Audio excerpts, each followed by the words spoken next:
আসসালামু আলাইকুম। আমরা সবসময় কিন্তু ডাটা দিয়ে ঝোল খেতে পছন্দ করি, বাট মাঝে মাঝে এভাবে করে কচি যদি ডাটা হয় তাহলে ভাজি করে দেখবেন, বেশ ভালো লাগে। প্রথমে এই যে ডাটাগুলোকে কুচি করে কেটে নিয়েছি, আর সাথে নিয়েছিলাম মিষ্টি কুমড়া এবং আলু। আমি একটু ডাটার সাইজে একটু লম্বা লম্বা করে কেটে নিয়েছি, আর এখানে রসুন, পেঁয়াজ আর বেশি করে কাঁচামরিচ দিয়েছি। পুরো তরকারিটা কাঁচামরিচ দিয়ে আর কি ভাজি করব, আমরা নর্মাল যেভাবে ভাজি করি সেভাবেই। তো এই তো পেঁয়াজ এবং রসুনটাকে এবং কাঁচামরিচটাকে সুন্দর করে একটু ভালো করে ভেজে নেব। যখন একটু হালকা ঘ্রাণ চলে আসবে এবং ব্রাউন কালার হয়ে যাবে, তখন ডাটাগুলোকে দিয়ে দেবো। অবশ্যই আগে ডাটাটা দেওয়ার চেষ্টা করবেন, কারণ ডাটাটা কিন্তু একটু সিদ্ধ হতে সময় লাগে, এর জন্যই আর কি।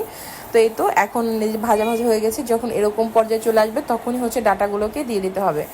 ডাটাটা দেওয়ার পরে একটু নেড়ে চেড়ে এর ভিতরে কেটে রাখা আলু এবং মিষ্টি কুমড়োগুলোকে দিয়ে দেবো। আলুটা আর মিষ্টি কুমড়োটা আমি একদম পাতলা করিনি, একটু মোটা মোটা করে রেখেছি। তারপর সামান্য একটু হলুদের গুঁড়ো দেবো কালারের জন্য, তারপরে আর কিছু না, স্বাদ মতো লবণ দিয়ে এটাকে চুলার আঁচটা মিডিয়াম করে একদম ভাজা ভাজা করে নিতে হবে। অবশ্যই চুলার আঁচটা কম রাখবেন, নাহলে কিন্তু ডাটাটা সিদ্ধ হবে না, ডাটাটা কাঁচা কাঁচা খেতে একদমই ভালো লাগবে না। তো এই তো মিষ্টি কুমড়া এবং আলুটাকে দিয়ে দিলাম।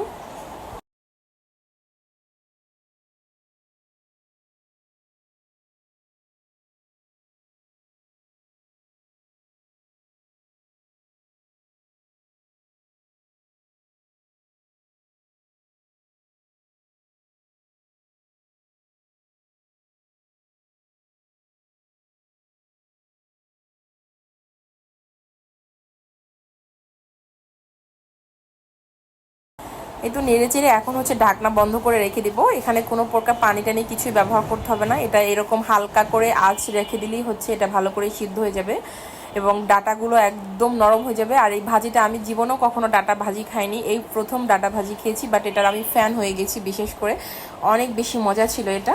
তো এই তো ঢাকনা বন্ধ করে কিছুক্ষণ রাখার পরে এখন নেড়ে দিব। আর দেখতেই পাচ্ছেন আমার কিন্তু আলু, মিষ্টি কুমড়া সব কিছু একদম সিদ্ধ হয়ে গেছে। আর ডাটা সিদ্ধ হলে কিন্তু কালারটা এরকম চেঞ্জ হয়ে যাবে।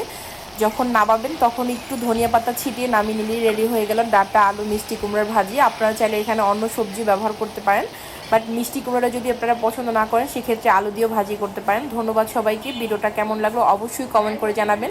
যদি ভালো লেগে থাকে লাইক, কমেন্ট, শেয়ার দিয়ে পাশে থাকবেন এবং আমার পেজটিকে ফলো করে দিবেন। আল্লাহ হাফেজ।